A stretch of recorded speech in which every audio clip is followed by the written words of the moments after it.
Hey guys, thanks for tuning in to another video on ForgottenWeapons.com. I'm Ian McCollum, and I'm here today in Karlovac, Croatia at the HS Produkt factory, taking a look at some of the early developmental guns associated with HS Produkt and with IM Metal, its former name, and with Marko Vukovic, its primary designer. And what we have here today is a Kordun pistol, which is, I believe, the very first pistol that Vukovic designed. Now, this was created in the mid-1980s, I think 1985 specifically for this one, and it was created as a pistol for the Yugoslav People's Army.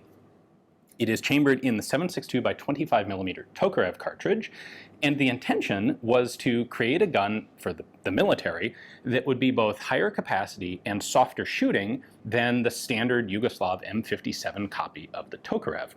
And what Vukovic came up with here is a really interesting flapper-locked pistol. So let's just dive right in and take a closer look at how this works.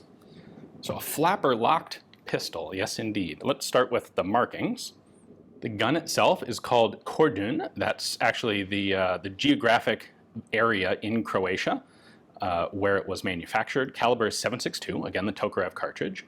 And then the patent is VM, that's Vukovic Marko, and at the time he was working for Turbina, which was a well-known, a notable Yugoslav company that made, among other things, turbine blades. They were a machining company in, of course, Yugoslavia.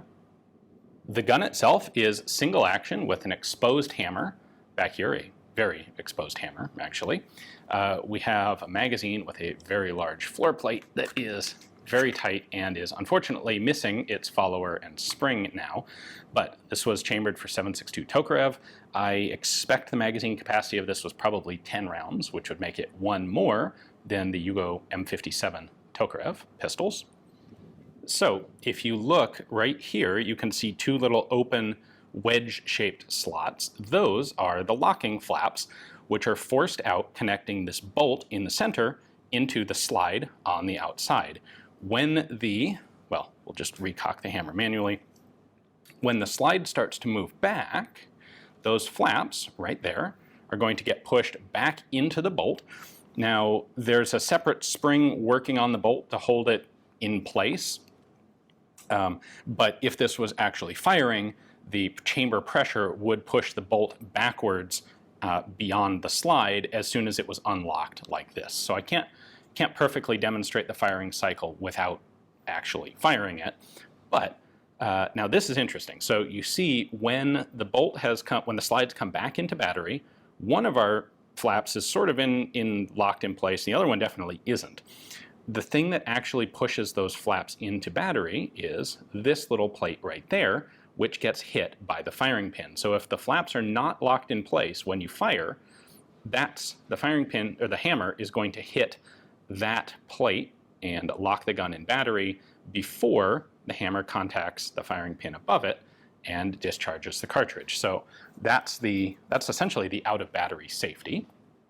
Now, I think this will make a little more sense disassembled. So let's pull it apart. And the way we do that is by taking this collar right here off. That's what locks the slide onto the frame. Here we go. Can do it. Hey, and I can even do it without dropping the whole thing onto the floor. All right, so with this off, the slide starts to come forward under spring tension because we have two springs up here. Just pull that completely off. So here are our two springs. This one on the right is pushing on the slide. This one on the left is pushing on the bolt, and the whole assembly actually comes out. So you got two springs, two guide rods, and this drops into the frame. We have a pretty basic single action sear system back here. That's about all we've got going on in the frame. Now, before I can take the bolt out, I have to actually retract both of the locking flaps into the bolt so that they're not locked into the slide. What does that when the gun's functioning are these two sections of slide rail. So they are going to come right in here, and they're going to push the flaps inward. So right there, you can see that it has now pushed the flaps in. So I'm going to gently take the slide off, and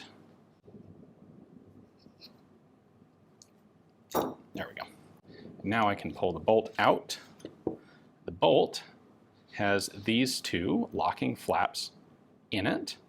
And I told you about this little plate. When I push that forward, poof, it's going to push both of these flaps out into these two recesses in the slide. So this is the same system that Degtyarev used. I suspect that Vukovic had access to, had seen at some point, one of the various Degtyarev machine guns, whether it was a DP-27 or an RPD or a DPM or a DSHK. They all use the same system, and they all would have been at some point recognizable. They would have been found in Yugoslavia. One other interesting element here, we have a plunger style of ejector at the 6 o'clock position. So this will kick cases vertically straight up. This plunger ejector is not spring-loaded as they normally are. Instead, let's let the flaps out. That is going to hit this surface in the slide when it moves backward. So at this point, when the bolt is at full length of full travel, it kicks the empty cartridge out just like that. Push it back in, right there, boom. That's the ejector. And that's pretty much it for mechanical action of the pistol. It's really neat to see a flapper-locked pistol like this. And fundamentally, again, what we have is this wedge pushes the flaps out. You can see the little angled surfaces right there and there. And if this doesn't happen just through inertia when the slide closes, the hammer hits this before it hits the firing pin. The firing pin, by the way, is frozen in place forward, so that's why it's not projecting out the back. But then, when the gun cycles, these two inward projecting bits of rail are what force the locking flaps back into the bolt, unlocking it and allowing it to move independent of the slide. Apparently, this is in fact a quite soft shooting pistol. It was very nice to fire. There was also a version of the same system made in .32 ACP, although I don't have access to an example of it to show you. And apparently that one was really popular with visiting generals to try out.